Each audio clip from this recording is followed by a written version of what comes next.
Aquí nadie decide, nadie toma ningún tipo de decisión con relación a los problemas que están afectando al día a día de los valencianos. Es lamentable que en esas visitas que hemos realizado hayan tenido que venir asociaciones de padres o asociaciones de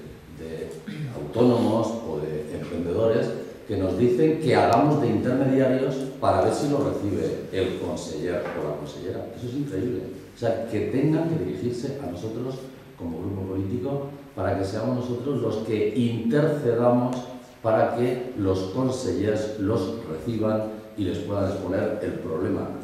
que ellos tienen y darles las soluciones o fijarles un calendario de pagos o cualquier otra actividad. Eso denota que efectivamente el gobierno está huido de sus responsabilidades, no está haciendo frente a la situación y por lo tanto desde el Grupo Socialista pues exigimos de una vez por todas primero que se ponga en marcha el funcionamiento de las Cortes Valencianas y en segundo lugar que el gobierno espabile.